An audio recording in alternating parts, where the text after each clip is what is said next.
नमस्कार, मी रणवीर व्हीएन, सहाय्यक कृषी अधिकारी औंढा नागनाथ. सोबत माझे मित्र श्री प्रकाश राऊत, सहाय्यक कृषी अधिकारी औंढा नागनाथ. आम्हाला आजचा जो विषय आहे तो मृद परीक्षण. मृद परीक्षण म्हणजे अतिशय महत्वाचा आणि यामुळं भविष्यापासून ज्या काही अडचणी होणार आहेत पुढं तो टाळण्यासाठी मृद परीक्षण करणं किती महत्वाचं आहे यावरून आपल्याला लक्षात येते. कारण फळबाग आपली 10 ते 15 वर्षाच्या जास्त टिकणारी असते आणि त्याची जर आपण सुरुवातीला मृद परीक्षण नाही केली तर ती फळबाग 10 वर्षात संपू शकते किंवा पुढं भविष्यात फार अडचणीला सामना जाऊ शकतो. त्यासाठी मृद परीक्षण करणे खूप गरजेचं आहे. मृद परीक्षण करताना सर्वात महत्वाचं म्हणजे की आपल्याला एका ग्राम मातीमध्ये साधारणतः 1 कोटी जीवाणूची संख्या असेल ती जिवंत माती. परंतु आजकाल आपलं सेंद्रिय खताचा जो वापर आहे तो कमी होत आहे आणि रासायनिकचा मोठ्या प्रमाणात भरीमार असल्यामुळे जी जीवाणूची संख्या आहे ती झपाट्याने घटत आहे आणि रासायनिक जास्त होत आहे. तर हे संतुलन साधत आपल्याला माती परीक्षण केलं तर निश्चितच आपल्याला समजेल की त्यामध्ये कुठल्या अन्नद्रव्याची कमतरता आहे आणि कुठलं अन्नद्रव्य आपण तात्काळ टाकलं पाहिजे. एक तर त्यामुळे दोन्ही फायदा होतो की माती परीक्षण केल्यामुळे पाहिजे तेच अन्नद्रव्य तेवढ्याच प्रमाणात टाकता येते आणि दुसरं असं की आपल्याला अतिरिक्त जो खताचा वापर आहे तो बी टाळता येतो.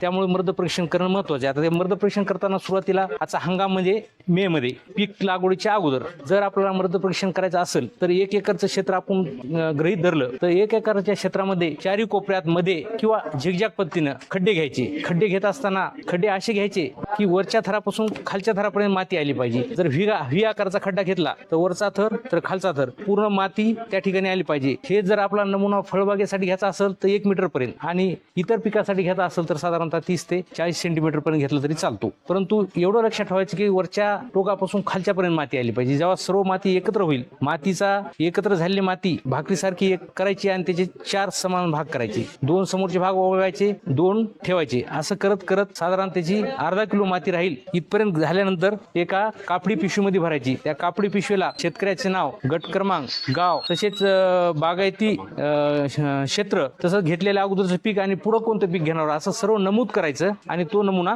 प्रयोगशाळेला पाठवायचा. त्यामध्ये माती परीक्षण आणि उद्देश हे महत्वाचा आहे. का तर त्याचा उद्देश जमिनीची सुपीकता टिकविण्यासाठी तसेच रासायनिक खताचा खर्च वाचविण्यासाठी, पीक उत्पादन व पीक उत्पादकता वाढविण्यासाठी, बहुवार्षिक फळ पिकाचे खत नियोजन उदाहरणार्थ संत्रा, लिंबू, आंबा, डाळिंब, पेरू, सीताफळ, हंगामी पिकाच्या खते नियोजनासाठी, अन्नधान्य, भाजीपाला किंवा फुल पिकासाठी. आता उद्देशाप्रमाणेच माती परीक्षणाचे आपल्याला महत्व त्याच्यामध्ये काय होतं की जमिनीतील अन्नद्रव्याचं प्रमाण आपल्याला माती परीक्षणाच्या माध्यमातून समजते. पिकाला आवश्यक लागणाऱ्या खतांची मात्रा आपल्याला याच्या अचूकपणे ठरवता येते. तसेच यामध्ये जमिनीचा सामूह आणि पीएच सुद्धा आपल्याला याच्यामधून लक्षात येतो आणि आपल्याला जो रासायनिक खतावर जो खर्च होणार आहे तो खर्च आपल्याला माती परीक्षण केल्यानंतर आपल्याला टाळता येतो. त्या नमुना घेण्याची आपल्याला योग्य वेळ म्हणजे आपल्याला एक तर पीक काढणीच्या नंतर शक्यतो एप्रिल ते मे महिन्यामध्ये योग्य वेळ आहे माती नमुना घ्यायची. आता माती नमुना काढण्यासाठी आपल्याला लागणारे साहित्य काय आहे त्याच्यामध्ये आपल्याला एक फावडे लागेल, कुदळ लागेल किंवा लाकडी काठी किंवा फळी लागेल. आणि सूक्ष्म मूलद्रव्याचा जर नमुना घ्यायचा असेल तर आपल्याला लोखंडाचा वापर नाही करता येणार कारण की त्याच्यामध्ये आपल्याला लाकडी फळीनेच आपल्याला माती नमुना घ्यावा लागेल. त्यामध्ये आपल्याला व्ही आकाराचा खड्डा खोदण्यासाठी आपल्याला खुरपं लागेल, वरून ते उभा भाग छेलण्यासाठी प्लास्टिकची बादली किंवा टोपली लागेल, त्यात कापडी पिशवी लागेल माती नमुना भरण्यासाठी. त्यामध्ये नमुना तर घेणार पण नमुना घ्यायचा नाही कुठे ह्याची माहिती अशी की झाडाखालच्या जागावरचा नमुना घ्यायचा नाही, खतांचा ढिगाच्या जवळचा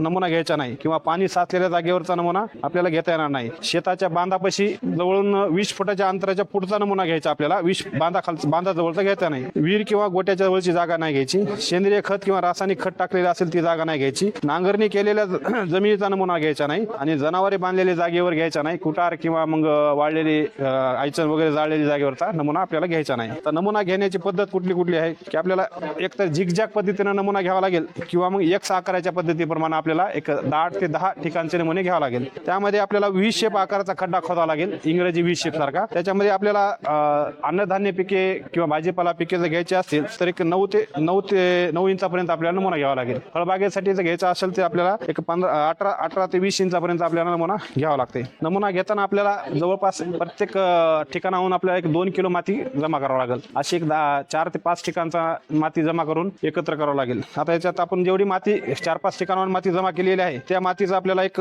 प्राथमिक नमुना बाजूला काढायचा आहे. तर त्यामध्ये गोळा केलेली माती आपल्याला एक गोल एका स्वच्छ ताडपत्रीवर आपल्याला पसरून ठेवायची. त्याच्यावर आपल्याला एक गोल भाग करून त्याच्या एक समोरासमोर भाग काढत राहायचे. जोपर्यंत आपल्याला एक अर्धा ते 1 किलोचा नमुना आपल्याला मिळणार नाही तोपर्यंत हे प्रातिनिधिक नमुन्यातले भाग बाजूला करायचे. त्यानंतर आपल्याला कापडी पिशवीमध्ये नमुना भरायचा आहे. त्या कापडी पिशवीवर आपल्याला शेतकऱ्याचं नाव, टॅग वगैरे सगळी माहिती भरून हा नमुना एक कृषी विज्ञान केंद्र किंवा कृषी विद्यापीठ किंवा शासकीय किंवा ऑथेंटिक आपल्या प्रयोगशाळेमध्ये पाठवून ते दोन महिन्यामध्ये आपल्याला याचा रिझल्ट मिळतो. धन्यवाद.